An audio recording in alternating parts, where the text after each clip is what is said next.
Bienvenue à Francophone, une communauté francophone en soins critiques.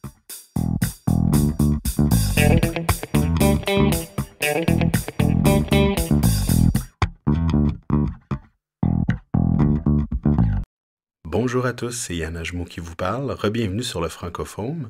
Le 22 janvier dernier, moi et Dr Philippe Rollin, on avait fait un podcast intéressant sur la volémie. Il y avait eu des très bonnes réactions, beaucoup de questionnements. Mais une question intéressante a surgi qui vient de Dr Geneviève Dallaire. Geneviève Dallaire, c'est un médecin qui est très actif sur Twitter, mieux connu sur le nom de la meuf. Alors, je vous suggère d'aller la suivre. Toujours très intéressant ce qu'elle nous raconte. Mais son questionnement portait surtout sur les appareils d'échographie qui sont portatifs, comme ceux qu'on peut connecter dans notre téléphone ou ceux qu'on peut littéralement mettre dans la poche de notre cerveau. Alors, elle se questionnait à savoir si ce type d'appareil-là pouvait nous donner une évaluation plus précise de la volémie puis l'utilisation du Doppler en continu, par exemple, comme de la veine porte. Lorsqu'on utilise un appareil d'échographie traditionnel, on peut utiliser la fonction Pulse Wave Doppler, qui malheureusement n'est pas présent sur le type d'appareil portatif. Alors, Dr Rolla nous donne l'explication, comment utiliser le type d'appareil portatif pour avoir une meilleure évaluation de la volémie. Alors, à toi, Philippe. Salut Geneviève. Alors, tu me demandais s'il était possible de discuter un peu de l'évaluation de la congestion veineuse quand on se sert d'un handheld style Butterfly ou Vscan ou n'importe quoi. Donc, sans avoir le Pulse Wave Doppler, qui est un peu, dans le fond, l'outil principal pour l'évaluation de la congestion veineuse au niveau du flot veineux. Cependant, oui, en effet, on peut se servir des machines qui ont juste du Color Doppler. Alors, c'est un peu moins précis, disons, mais ça peut donner quand même une bonne idée. Alors, la première chose, d'abord, c'est dans le 2D, il nous faut la veine cave pléthorique. Ça, c'est ce qui est important, de regarder la veine cave dans les deux axes, d'essayer de se faire une idée si elle est pléthorique ou non, toujours en pensant à l'effort respiratoire du patient, c'est-à-dire que plus il y a d'efforts, moins la variation est significative et plus l'effort est petit, les variations donc deviennent plus significatives. Dans le fond, il faut se faire l'idée vraiment si la veine cave est pléthorique ou non. Ça, c'est l'étape numéro 1. Ensuite, on peut regarder le Doppler hépatique, des veines hépatiques, qui est en général relativement facile à trouver dans le sous-hyphoïde ou bien en latéral.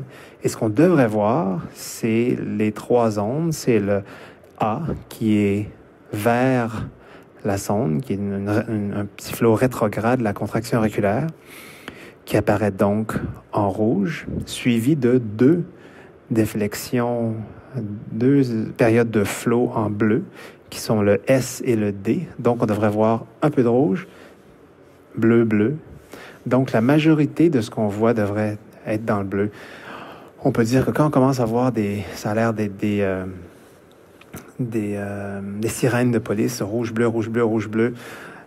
Donc ça représente souvent un A qui est toujours en rouge, le S qui devient possiblement rétrograde en rouge, et ensuite le D qui est en bleu. Alors quand ça commence à avoir une égale ou prédominance de rouge, on sait qu'on a un problème au niveau du cœur droit.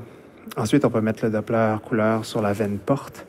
La veine porte, normalement, apparaît comme un signal continu rouge, mais c'est sûr qu'il faut faire attention parce que la respiration, donc le phasing in and phasing out de la veine dans notre champ peut donner la fausse impression d'une pulsatilité. Donc, il faut être quand même assez bien sécure qu'on voit quand même 2 ou 3 cycles cardiaques. Si possible, demander au patient de bloquer sa respiration. Parfois, chez les plus sévères, c'est la période de Cheyne-Stokes qui nous permet d'évaluer ça. Donc, si on voit dans le fond un flot rouge qui devient interrompu, même au maximum, parfois on peut voir un tout petit bleu quand ça devient un peu rétrograde, et ça, c'est une pulsatilité qui est 100% plus. Mais ça devient difficile de faire une gradation de ceux qui sont, disons, 50% et moins. Là, ça devient très difficile.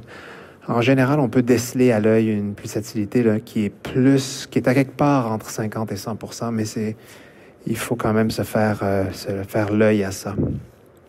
Alors, ça, évidemment, ça nous dit qu'il y a un problème congestif, surtout avec des défaillances rénales, etc. Alors, c'est quelque chose qui est quand même important à regarder. C'est certain de faire un screen avec un appareil en couleur, c'est excellent. Et puis, voilà, le Doppler intrarénal, à l'aide de cela, est aussi possible, et c'est un peu le même concept. Si on voit vraiment du flot veineux qui apparaît seulement de temps à autre, ça peut nous mettre à l'indice, mais je pense que c'est beaucoup plus difficile d'obtenir des belles vues en ultra portatif comme ça, et je me fierais plus à l'hépatique et au portal surtout, là, si on peut les avoir. Alors j'espère que ça peut aider, que ça répond à des questions. Et bonne chance dans votre scanning et votre enseignement. Merci beaucoup, Philippe. Excellente explication, comme à ton habitude. Effectivement, c'est un petit peu technique, mais je pense que si vous vous pratiquez, vous allez finir par en venir à bout. C'est pas toujours aussi efficace d'utiliser les appareils portatifs, mais ça peut nous dépanner lorsqu'on est à l'urgence ou à l'étage. Pour ceux qui voudraient pouvoir pratiquer ça de façon plus active, alors je rappelle que lors de notre congrès annuel du 23 et 24 avril, Dr. Rolla va justement donner un atelier à la fin du congrès sur l'évaluation et le Doppler des veines portes et au niveau des indices des veines rénales. Donc, je vous souhaite une excellente semaine. Faites attention à vous. Soyez des nôtres au congrès. Amusez-vous bien. Au revoir.